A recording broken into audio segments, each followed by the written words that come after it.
আমাদের সকলের মোবাইলে এইরকম একটি জিমেল আছে, আর এই জিমেলটি দীর্ঘদিন মোবাইলে লগ ইন করা থাকার ফলে আমরা অনেক সময় পাসওয়ার্ডটি ভুলে যাই, যার ফলে আমরা কখনো যদি আমাদের জিমেলটির পাসওয়ার্ড প্রয়োজন হয় আমরা কিন্তু পাসওয়ার্ডটি কিন্তু আর সংগ্রহ করতে পারি না। আমার এই ভিডিওটি দেখে আপনারা ভুলে যাওয়া পাসওয়ার্ডটি খুব সহজে বাহির করতে পারবেন। ভিডিওটি অবশ্যই আপনাদের জন্য খুবই গুরুত্বপূর্ণ হতে যাচ্ছে, তাই ভিডিওটি অবশ্যই টাইমলাইনে শেয়ার করে রাখবেন যাতে যখনই প্রয়োজন হয় দেখে দেখে কাজটা করতে পারেন।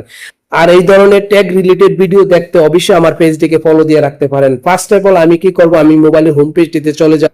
আমি আমার মোবাইলের হোম পেজটিতে চলে আসলাম। এসে আমি কি করব, খুঁজে নিব জিমেল। আমি দেখেন এখানে ট্যাপ করে দিলাম, এই হলো জিমেল। জিমেলের উপর ট্যাপ করে দিব।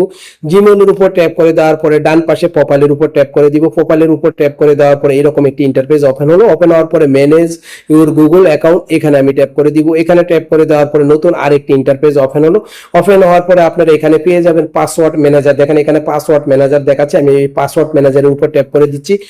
পাসওয়ার্ড ম্যানেজারের উপর ট্যাপ করে দেওয়ার পরে দেখেন এখানে আমার অনেকগুলো অ্যাকাউন্ট দেখা যাচ্ছে, আর আমার যে অ্যাকাউন্টের পাসওয়ার্ড দরকার সেটা আমি এখান থেকে সংগ্রহ করে নিতে পারবো। আর আমার যেহেতু জিমেল অ্যাকাউন্টের পাসওয়ার্ডের প্রয়োজন, তাই আমি কি করবো, এই google.com এখানে আমি ট্যাপ করে দিব। এখানে ট্যাপ করে দেওয়ার পরে আপনার মোবাইলে যদি কোনো লক থাকে সেটা তুলে দিতে হবে। আমি তুলে দিচ্ছি লকটি তুলে দেওয়ার সাথে সাথে দেখেন আমার অ্যাকাউন্টের এখানে যে আইকনটি দেখা যাচ্ছে, এই আইকনটির উপর ট্যাপ করলে আমি কিন্তু এই আমার জিমেলের পাসওয়ার্ডটি দেখতে পারবো। এই একটা দেখেন এখানে এই আরেকটা জিমেল দেখাচ্ছে, এই হলো পাসওয়ার্ডটি।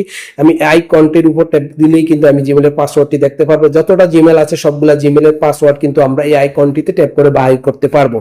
এই হলো আজকের এই গুরুত্বপূর্ণ ভিডিওটি দেখে যদি বিন্দু পরিমাণ উপকার হয় তাহলে অবশ্যই আমার পেজটিকে ফলো দিয়ে রাখবেন। আর ভিডিওটি যদি আমার ইউটিউব চ্যানেলে দেখে থাকেন ইউটিউব চ্যানেলটিকে সাবস্ক্রাইব করে রাখতে